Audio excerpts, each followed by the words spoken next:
5ই August থেকেই ষড়যন্ত্র হয়েছে এই ছাত্র নেতৃত্বের বিরুদ্ধে। আমরা দেখেছিলাম 5ই আগস্ট কারা ক্যান্টনমেন্ট দিয়েছিল। জাতীয় নাগরিক পার্টি এবং অভ্যুত্থানের নেতৃবৃন্দ আপনাদেরকে সবকিছুই বলেছেন। বাংলাদেশের বর্তমান সংকট, জাতীয় নাগরিক পার্টি এবং আমাদের পরিকল্পনা এবং সামনের লড়াইটা আসলে কি হতে যাচ্ছে।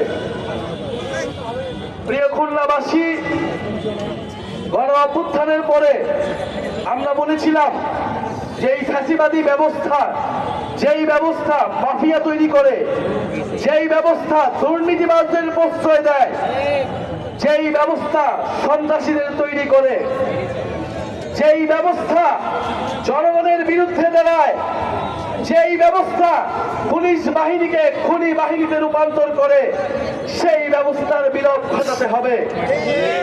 সেই ব্যবস্থার পতন ঘটিয়ে নতুন গণতান্ত্রিক ব্যবস্থা তৈরি করতে হবে। কিন্তু নানাভাবে 5ই আগস্ট থেকেই ষড়যন্ত্র হয়েছে এই ছাত্র নেতৃত্বের বিরুদ্ধে। আমরা দেখেছিলাম 5ই আগস্ট কারা ক্যান্টনমেন্ট দিয়েছিল। অভ্যুত্থানের নেতৃবৃন্দদের বাদ দিয়ে সরকার গঠনের পরিকল্পনা করেছিল।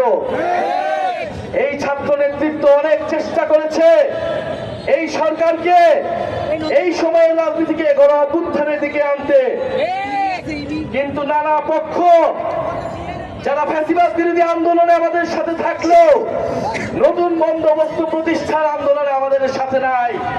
তারা পুরনো বন্দোবস্তের পক্ষে আছে। পুরনো বন্দোবস্ত টিকিয়ে রাখার জন্য তারা সবকিছুই করে যাচ্ছে। আমরা যে আজকে ঢাকায় দেখলাম চাঁদাবাজির বিরুদ্ধে আমরা কথা বলে যাচ্ছি, জনগণকে আজকে বলতে হচ্ছে, অভ্যুত্থানকারী ছাত্র নাগরিকদেরকে আজকে বলতে হচ্ছে, আপনাদেরকে আবারও প্রস্তুতি নিতে হবে, আবারও মাঠে নামতে হবে, বাংলাদেশের জনগণকে রক্ষা করতে হবে। শহীদরা এই দায়িত্ব আমাদেরকে দিয়ে গিয়েছে। বাংলাদেশের ব্যবসায়ীদেরকে বলবো, আগের আমলে আমরা দেখেছি গুটি কয়েক ব্যবসায়ী মাফিয়ায় পরিণত হয়েছিল। সেই মাফিয়াদেরকে এখনো আমার একটি রাজনৈতিক দল সমর্থন দিচ্ছে, প্রশ্রয় দিচ্ছে।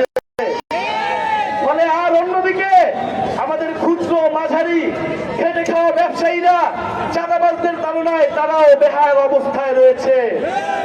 আমরা ব্যবসায়ীদেরকে রক্ষা করব, সব দেশপ্রেমিক ব্যবসায়ীদেরকে আমরা রক্ষা করব। বাংলাদেশের ব্যবসায়ী এবং অর্থনীতিকে চাঁদাবাজ এবং সন্ত্রাসের কবল থেকে আমরা রক্ষা করব। প্রিয় খুলনাবাসী, আমরা খুলনা এসেছি, আমরা জানি এই খুলনা একটি ঐতিহ্যের নগরী। এই খুলনা আজকে প্রতিষ্ঠিত হয়নি। যুগ যুগ ধরে খুলনা এই বঙ্গ অঞ্চলে শিল্প নগরী হিসেবে প্রতিষ্ঠা পেয়েছিল, কিন্তু সেই শিল্পগুলো একের পর এক বন্ধ করে দেওয়া হয়েছে। অবশ্যই সেই শিল্প প্রতিষ্ঠানগুলোকে আবারও প্রতিষ্ঠা করতে হবে, আবারও পাটকল চালু করতে হবে, ন্যায্য মজুরি দিতে হবে। প্রিয় খুলনাবাসী, আমরা জানি শুধু বাংলাদেশ নয়, পুরো পৃথিবীর অনন্য নিদর্শন সুন্দরবন।